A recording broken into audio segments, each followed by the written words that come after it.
చౌదరి ఒక్కొక్క మాట. ఇంతమంది నాయకులు మన మధ్య ఉన్నారే, ఇంతమంది పెద్దలు మనందరికి మధ్యకి వచ్చారే, ఈ రెండు కళ్ళు చాలా.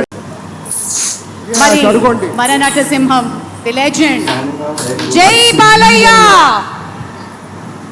అలాగే మరొక మాట, ఎవరో తెలియంది కాదు, అడ్రస్ చెప్పుకోవాల్సిన అవసరం లేదు, కానీ ఒక మాట మనవి చేసుకుంటే తెలుగుదేశం పార్టీ వ్యవస్థాపకులైనటువంటి శ్రీ నందమూరి తారక రామారావు గారి ప్రియపుత్రుల్లో ఒకరైనటువంటి మన బాలయ్య బాబు, వారి నుంచి సంక్రమించినటువంటి కేవలం అభినయ కళ మాత్రమే కాదు, యాక్టింగ్ అనేదే కాదు, ప్రజాసేవని కూడా పుణికి పుచ్చుకొని హిందూపూర్ నియోజకవర్గం నుంచి ముచ్చటగా 3వసారి ఎంపికైనటువంటి మన ధీరుడు, మన యోధుడు ఎన్ని హ్యాట్రిక్ విజయాలు అందించారు, ఎన్ని చిత్రాల్లో మనకి తన యొక్క సామర్థ్యాన్ని చూపారో మనకు తెలియందే కాదు.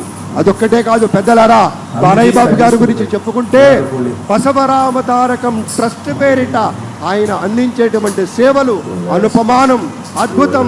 క్యాన్సర్ వ్యాధితో బాధపడుతున్నటువంటి అనేక మంది ఆర్తుల్ని రక్షించడం కోసం బసవ తారకం ట్రస్ట్ పక్షాన విశేషమైనటువంటి రీతిలో సేవలు అందిస్తున్న బాలయ్య బాబుకి జై. అలాగే మన తమిళనాడు నుంచి ప్రత్యేకంగా విచ్చేసినటువంటి గౌరవనీయుల శ్రీ రజనీకాంత్ గారు విచ్చేశారు, నిరాడంబర యోధుడు.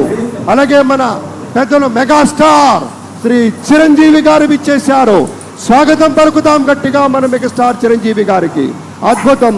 ఆత్మీయ ఆలింగనాల నడుమ సహేతుకమైన సప్రమాణికమైనటువంటి రీతిలో ఆ వినయం చూడండి మన రజనీకాంత్ గారికి.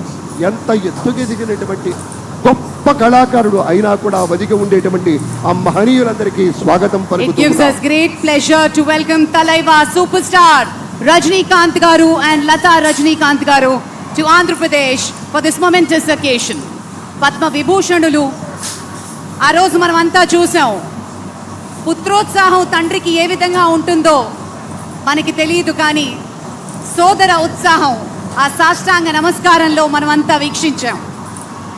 ఆప్యాయత, అనురాగం, అనుకున్నది సాధించి పవన్ కళ్యాణ్ గారు సోదరుడు మెగాస్టార్ గారికి సాష్టాంగ నమస్కారం చేసిన తరుణం మనందరి కళ్ళల్లో కూడా నీళ్ళు వచ్చాయి, ఆనంద బాష్పాలు వచ్చాయి.